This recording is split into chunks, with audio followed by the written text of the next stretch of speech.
And ఈ negative comments మీద మీ మీద వచ్చే ఆ బాడీ షేమింగ్ గురించి అవును. కానీ ఇవంతా అవును. వచ్చినప్పుడు ఎలా తీసుకుంటారు దాన్ని? నాకు డిలీట్ చేసి వదిలేస్తారా? లేదంటే సర్లే అంటే మరీ అనుకుంటారా? వల్గర్‌గా తిట్టారనుకోండి, హ్మ్. అది డిలీట్ జేస్తాను. మామూలుగా ఏదైనా అన్నారనుకోండి, అది అలా ఉంచేస్తాననమాట. హ్మ్. ఈ వల్గర్‌గా తిట్టినప్పుడు ఏముంటది, ఇప్పుడు ఈ మధ్య కాంటెంట్ కన్నా కమెంట్స్ ఎక్కువగా కాంటెంట్ ఇస్తున్నాయి గదా జనాలకి. ఆ కమెంట్స్ చదివినోడికి కొంచెం వల్గర్‌గా అనిపించకూడదని డిలీట్ చేస్తుంటాననమాట. హ్మ్. బాడీ షేమింగ్ అనేది నాకు ఎప్పటినుంచో అలవాటుంది. సో, నాకు I don't mind and I don't take it seriously also. హ్మ్. ఆహ్, అంటే మధ్య మధ్యలో ఎవరైనా కొంచెం చూడడానికి వాడు ముసలోడులా ఉంటాడు. ఆ తాతగారు మీ అమ్మాయి బాగుందా? మీ పిల్లలు బాగున్నారా? అని ఎవరైనా కామెంట్ చేశారు. అలాంటి వాటికి నేను నా మూడ్ బట్టి రియాక్ట్ అవుతుంటాననమాట. హ్మ్. హ్మ్. మంచి మూడ్‌లో ఉన్నాననుకోండి డిలీట్ చేసేస్తా. లేదు కొంచెం క్రాక్‌లో ఉన్నాననుకోండి రిప్లై ఇస్తా. థాంక్స్ తాతగారు. మీ పిల్లలు బాగున్నారా? మీ మనవళ్ళు బాగున్నారా? అని ఇస్తుంటాను. నేను ఈ బాడీ షేమింగ్ తోటే పెరిగా చెప్పాలంటే. హ్మ్. అంటే అది ఫన్నీ బ్యాంటర్ అనుకుంటారు. కానీ డీప్ డౌన్ ఓకే ఫైన్ వాళ్ళు నవ్వుకుంటున్నారుగా నన్ను చూసి ఐఎమ్ హ్యాపీ అని హ్మ్. అనిపిస్తుంది. లాస్ట్ టైం మిమ్మల్ని మీరు బియర్డ్ లేకుండా ఎప్పుడు చూసుకున్నారు? బియర్డ్, ముస్టాచ్ లేకుండా? 2 ఇయర్స్ అనుకుంటా. ముస్టాచ్ కాదు. హ్మ్. ఓన్లీ బియర్డ్ లేకుండా 2 ఇయర్స్ అయింది. కంప్లీట్ బియర్డ్, ముస్టాచ్ అన్నీ తీసేసి 2019 5 ఇయర్స్ నుంచి ఎలా? తిరుపతికి మొక్కిచ్చినప్పుడు ఆ! తిరుపతి ఎళ్లి మొక్కిచ్చినప్పుడు. హ్మ్. అలవాటు అయిపోయింది. I I don't like without beard అనమాట. నాకు తెలిసి ఇప్పుడు తీయేస్తే గుర్తుపట్టరేమో. యాహ్!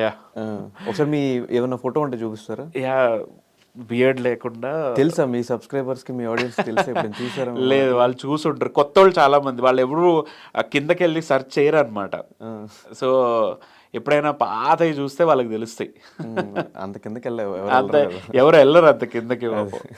అలవాటయిపోయినట్టుంది. దీంతో ఇంకా అలవాటయిపోయింది. పీక్ సమ్మర్‌లో గూడా నేను తీసేవాడిని కాదు. ఇంతింత బియర్డ్ అస్సలు ఉండేదసలు. ఇరిటేషన్ ఏమి లేదు. ఇరిటేషన్ లాగా ఏమి ఉండేది కాదు. అది ఒక అలవాటయిపోయింది నాకు హ్మ్. బేసిక్‌గా. పెద్ద మ్యాటర్ ఏం లేదు దానికి. లైక్ హ్మ్. మా ఫ్యామిలీ గానీ, మా నా వైఫ్ గానీ, మా బ్రదర్ అందరూ లైక్ దే వర్ అనేవారు ఏంటది అసలు బియర్డ్ అంత బియర్డ్ పెట్టుకొని ఫేస్ కవర్ అయిపోయింది అంటే, నాకు నచ్చుతుంది అని చెప్పి నేను అలాగే ఉంచేసానండి. హ్మ్. ఆ! అటు కెమెరాకి చూపించండి. నిజంగా ఎవ్వరు గుర్తుపట్టరు బ్రో. ఏ ఇది ఇయర్ అది? 2019 ఆ! హ్మ్. ఫ్రెండ్ పెళ్ళికెళ్ళాననమాట తిరుపతి. హ్మ్. ఇగ పెళ్ళయి 1 ఇయర్ అవుతుంది. ఇంక అప్పుడు పనిలో పనిగా ఓకే. దేవుడికి కూడా మొక్కిచ్చేసి వచ్చేసాననమాట. హ్మ్. నాకు తెలిసి మీకు బ్రెడ్ అండ్ బటర్ అంటే మీ బియర్డ్, మీ హెయిరే అనుకుంటా. యాహ్! అంటే నేనే నాకు నచ్చదు ఆ లుక్. హ్మ్. చాలా రోజుల వరకు పెట్టేవాడిని. తర్వాత స్లోగా అలవాటు చేసుకున్నా తీసేసి. ఈ లుక్ నచ్చదా మీకు? ఆ లుక్ నచ్చదు నాకు. ఓకే. ఆ ఆ లుక్ లుక్ నచ్చదు. నచ్చదు నాకు. హ్మ్. ఆహ్, ఈ మధ్య బియర్డ్ ట్రెండ్ చూపిస్తున్నారు గానీ, హ్మ్. నేను 2014, 15లోనే I used to have this beard and all అనమాట. పెద్ద బియర్డ్ అండ్ ఆల్. హ్మ్. 'ప్రేమం' మూవీ అప్పుడు రిలీజ్ అయినప్పుడు. ఇది సాయి పల్లవి గారి ఫస్ట్ మలయాళం మూవీ. ఆ మూవీలో అప్పుడు బియర్డ్‌ది చూపిచ్చి జనాలు అప్పుడు ట్రెండ్ చేశారు. హ్మ్. అప్పటికే నేను I had this black and white salt and pepper look ఉండి బియర్డ్ అది ఉండేది. హ్మ్. సో, ఒకసారి మీ వైఫ్ గురించి తను ఎలా సపోర్ట్ చేస్తుంది మీకు? ఏంటి? త తను తను కూడా వర్కింగ్ అనమాట. So, software same. తను అంటే మాది ఇద్దరిది ప్రొఫైల్స్ ఏంటంటే bro we both did MBA. Okay. MBA చేసి నేను సప్లై చైన్, తను ప్రాజెక్ట్ మేనేజ్మెంట్ అనమాట. హ్మ్. సో, తను కూడా మేనేజరే. కాదు కొన్ని కాదు. కొన్ని వీడియోస్ ఇన్‌పుట్స్ మేనేజర్ కూడా మేనేజర్ కాదు. ఆ! తను senior executive, okay. Senior analyst అనమాట. హ్మ్. తన ప్రొఫైల్ ఏంటంటే ప్రాజెక్ట్ మేనేజ్మెంట్, సర్వే సపోర్ట్ అనమాట. హ్మ్. వాళ్ళు జర్మన్ క్లయింట్స్ తోటి హ్యాండిల్ చేస్తుంటారు. నేను అంటే తనకి నాకు 4 ఇయర్స్ డిఫరెన్స్. సో, యూట్యూబ్‌లో ఇన్‌స్టాగ్రామ్‌లో కాంటెంట్ కన్జ్యూమ్ చేస్తాం కదా! రోజు చూస్తుంటాం. సో, నేనేదైనా వీడియో చేసి దాని మీద టెక్స్ట్ పెట్టినప్పుడు, ఆ టెక్స్ట్ ఇలా బావుందా అని చెప్పి తన సపోర్టే తీసుకుంటాను. హ్మ్. ఏది పెట్టొచ్చు, ఇది బావుందా ఈ video. So, she is my first audience. హ్మ్. నేనెప్పుడో ఇంత వైరల్ గాక ముందు నుంచి నేను చేసే ప్రతి వీడియో తనకు చూపిచ్చి, ఆ! ఓకే. బావుంది అంటే పోస్ట్ చేసేవాడిననమాట. హ్మ్. స్క్రిప్ట్ అనుకుంటే అది. ఇప్పుడు నేను ఈ జర్నీ స్టార్ట్ అయ్యాక కూడా మా ఐడియాసు అవి తనతో ఫస్ట్ చెప్తుంటాను. She is like okay. Fine. Go ahead అన్నప్పుడు హ్మ్. చేస్తుంటా.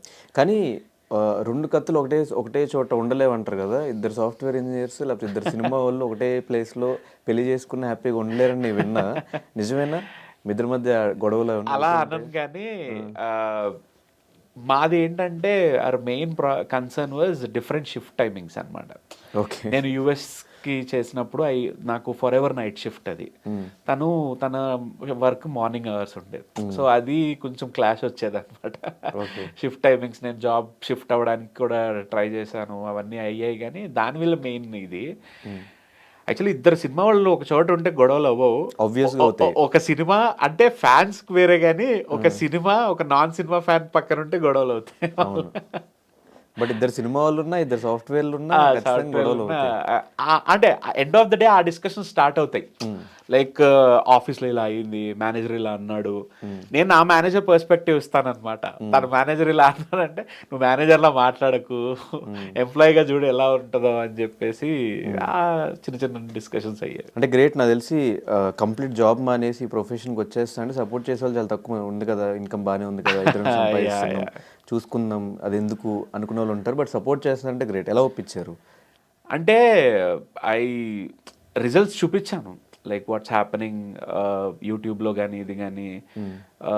ఐ టోల్డర్ లైక్ మనం కష్టపడి ఇక్కడ ఫుల్ 100% పెడితే we can have the constant income లాగా కంటిన్యూస్గా ఉంటుంది, ప్రాబ్లం లేదని చెప్పి చూపించాను. Then by the time I planned అనమాట. It's like I anticipated, like ఈ డే వస్తుంది కంపల్సరీ, సేవింగ్స్ చేసుకోవాలి, సేవింగ్స్ చేసుకుని ఎవ్రీ మంత్ ఇంత ఖర్చులు ఉంటాయి, అవి పోను మన ఖర్చులకు ఉండేటట్టుగా సేవింగ్స్ చేసుకుని మంత్కి ఇంత వస్తాయని ప్లాన్ చేసుకుని అట్లా నడిపించాను అనమాట. కానీ మీ వీడియోస్ అన్నీ సాఫ్ట్వేర్స్, ఐటీ వాళ్ళ ప్రాబ్లమ్స్, మేనేజర్స్ వీటి మీద ఉన్నాయి, కానీ ఎప్పుడు వైఫ్ అండ్ హస్బెండ్ ప్రాబ్లమ్స్ చూపించలేదు ఎందుకు? యాక్చువల్లీ చూపించలేదు నేను. అంటే అవి ఇంకా ఫన్నీగా ఉంటాయి కదా. ఫన్నీగా ఉంటాయి, but you have too many profiles like that కదా, యూనిక్నెస్ పోతుంది ఫస్ట్ థింగ్ అనుకున్నాను. కానీ బట్ మీ ఐడియాస్ మీవి, వాళ్ళ ఐడియాస్ వాళ్ళేవి కదా. ఎవ్రీ ఇంటింటి రామాయణం అన్నట్టు అంటారు, కానీ ప్రతి ఇంట్లోనూ అవే ఉంటాయి, అవే చూపించవచ్చు. But I'm trying to come with a new concept of wife and husband, like modern ఎరాలో ఎలా ఉంటుంది అన్నది I'm working on it. So ఆ వీడియోస్ కూడా స్టార్ట్ అవుతాయి. అంటే మీ వైఫ్ తోనే చేస్తారా? నేను కదా మీరు చేపిస్తారు? చేపిస్తాను నా టీమ్ తోటి చేపించి. మనకన్నా లైక్ యంగర్ జనరేషన్ బాగా కనెక్ట్ అవుతారు కదా, అందుకని. అంటే వైఫ్ అండ్ హస్బెండ్ వీడియోస్ ఎప్పుడు అనుకోలేదు, చేద్దాం అనుకున్నాను కానీ, బట్ నాకు అట్లా వెళ్ళాలని లేకుండింది. అంటే ఐ థాట్ నా videos should be a different version లాగా అని అనుకున్నాను అది. అండ్ ఈ మధ్యకాలంలో కొంతమంది ఇన్స్పిరేషన్గా తీసుకుని, ఈవెన్ మిమ్మల్ని కూడా చాలామంది ఇన్స్పిరేషన్గా తీసుకుని ఉంటారు. ఈ యూట్యూబ్ ఫీల్డ్లోకి కానీ, ఈ ఇన్స్టాగ్రామ్ ఇన్ఫ్లుయెన్సర్ అవుదాం అనుకున్న వాళ్ళకి కానీ, ఇలా కాంటెంట్ క్రియేట్ చేద్దాం అనుకున్న వాళ్ళకి కానీ, ఇప్పుడు మీరు ఇన్ని సంవత్సరాల నుంచి, అంటే 1 ఇయర్లో ఉన్న సిచ్యువేషన్స్ నెక్స్ట్ ఇయర్లో ఉండట్లేదు. ఒక ఇయర్లో యూట్యూబ్ అంటే ఒక ఇయర్లో ఇన్స్టాగ్రామ్, లేదా ఒక ఇయర్ యూట్యూబ్లో రెవెన్యూ బాగా వస్తున్నా కూడా నెక్స్ట్ ఇయర్ రావట్లేదు. Every time terms and conditions change అవుతూ వస్తున్నాయి కదా. సో మీరు ఇన్ని సంవత్సరాలు నేను చూసింది, కొత్తగా ఒక పర్సన్ యూట్యూబర్గా రావాలన్నా, ఇన్స్టాగ్రామ్ ఇన్ఫ్లుయెన్సర్గా అవ్వాలన్నా, కాంటెంట్ క్రియేట్ చేయాలన్నా వాళ్ళకి ఇచ్చే ఇన్పుట్స్ ఏంటి? అసలు వెల్కమ్ చేస్తారా, వద్దు మీ జాబులు మీరు చేసుకోండి? లేదు అలా నన్ను అంటే ఫస్ట్ థింగ్ ఏంటంటే నీ నీ ఇంటెన్షన్ ఏంటన్నది ఇంపార్టెంట్. నీ ఇంటెంట్ ఏంటి, లైక్ ఎందుకంటే ఈ ఫీల్డ్లో ఇమీడియట్ సక్సెస్ వస్తుందని లేదు. It takes years, some times it takes over the night. So over the night నువ్వు వైరల్ అవ్వచ్చు, బట్ ఇయర్స్ పట్టచ్చు. సో ఆ మైండ్ సెట్తో ఉండాలి ఫస్ట్ థింగ్. ఇంకొకటి లేదు ఇది ప్యాషన్ కోసం చేస్తున్నాను అన్న దాని మీద అయినా రావాలి. So passion is main important. అప్పుడే మీరు వచ్చే అప్స్ అండ్ డౌన్స్ని హ్యాండిల్ చేయగలరు, అది first thing. And study the market. యూట్యూబ్లో ఏ లాంగ్వేజ్ మీద చేద్దాం అనుకుంటున్నారు, ఆ లాంగ్వేజ్లో మీరు అనుకుంటున్న కాంటెంట్ మీద ఎన్ని పేజెస్ ఉన్నాయి, ఎన్ని ప్రొఫైల్స్ ఉన్నాయి, వాళ్ళ స్టైల్స్ చూడండి. ఇన్స్టాగ్రామ్ అయినా ఇదైనా, then create your own style of content. ఆ రకంగా you can see the success. అంటే మనము గ్యాప్స్ చూడాలి. యూట్యూబ్ కానీ ఇన్స్టాగ్రామ్లో, సోషల్ మీడియాలో ఈరోజు ఏ టైప్ ఆఫ్ కాంటెంట్ లేదు, ఇది ఏది ఇస్తే జనాలు అట్రాక్ట్ అవుతారు అన్న పాయింట్ ఆఫ్ అది చూసుకుంటే దెన్ దే కెన్ బికమ్. మరి నెక్స్ట్ సినిమాలు కూడా స్టార్ట్ చేశారు కాబట్టి ఇంకేమన్నా అచీవ్ చేయని డ్రీమ్ ఏమన్నా ఉందా? చాలా ఉన్నాయి అచీవ్ చేయని డ్రీమ్స్. అంటే ఇప్పుడు ఇదంతా పక్కన పెట్టుకుంటే I had only one goal. నేను ఇండస్ట్రీలోకి ఎంటర్ అయిన తర్వాత I want to become someone like Prakash Raj గారు, రావు రమేష్ గారు, కోట శ్రీనివాసరావు గారు, like Babu Mohan garu, like these are all my inspiration. Like అంటే లాంగ్వేజ్ బ్యారియర్ లేకుండా I want to be featured in all the films అన్నట్టుగా ఒక ఇదన్నమాట. నాకు తమిళ ఇండస్ట్రీ లైక్ విజయ్ సేతుపతి గారు వీళ్ళందరూ inspirational. Like a character artist can do any kind of role. మనకున్న ఇండస్ట్రీలో ఒక కమీడియన్గా చేయొచ్చు, ఒక విలన్గా చేయొచ్చు, ఒక ఫాదర్గా చేయొచ్చు, ఒక సాఫ్ట్ క్యారెక్టర్ చేయొచ్చు, ఒక కంప్లీట్ నెగిటివ్ క్యారెక్టర్ చేయొచ్చు. సో ఆ రకంగా మార్కెట్లో ఐ మీన్ ఇండస్ట్రీలో ఎస్టాబ్లిష్ అవ్వాలన్నది నా గోల్. ఒక ఒక క్యారెక్టర్ ఆర్టిస్ట్ ఉన్నాడు ఈ అబ్బాయి అన్నట్టుగా, అది నా గోల్ మెయిన్. ఎందుకు మరి మీ వీడియోస్ అన్ని వేరే లాంగ్వేజ్లో డబ్ చేసి వెళ్ళొచ్చు కదా మీరే? చెయ్యాలి అంటే రైట్ పర్సన్ దొరకట్లేదు who can handle my this thing అనమాట. థింగ్ ఏంటంటే నాకు పొద్దున్న లెగుస్తాను, 100 వ్యాపకాలు ఉంటాయి. ఫస్ట్ లెగంగానే క్లయింట్ కాల్స్ స్టార్ట్ అవుతాయి, ప్రమోషన్కి అడుగుతారు, క్లయింట్ కాల్స్ ఉంటాయి, దెన్ నేను వర్క్ చేద్దాం ప్రాజెక్ట్స్ ఉంటాయి. ఈ లోపు మేము చేసిన కాంటెంట్ని ఎడిట్ చేసుకోవాలి, ఎడిటింగ్ మొత్తం కూడా మీరే? నేనే చేస్తాను. ఎడిటింగ్ చేసుకోవాలి, దానికి మళ్ళీ ప్రాపర్గా థంబ్నెయిల్ చేసుకోవాలి. ఈలోపు ఏదో మీటింగ్ కాల్స్కి బయటకు వెళ్ళిపోతాను, సాయంత్రం అయిపోద్ది. మళ్ళీ స్క్రిప్టింగ్ చేసుకోవాలి, స్క్రిప్ట్ నేనే రాస్తుంటాను. సో వీటన్నిటి వల్ల చేయలేకపోయాం. మా దగ్గర కాంటెంట్ ఉంది, వీఆర్ థింకింగ్ దాన్ని హిందీలో డబ్ చేస్తే ఎలా ఉంటుందని ఆలోచిస్తాం. ఎందుకంటే ఇట్స్ అ యూనివర్సల్ ప్రాబ్లం.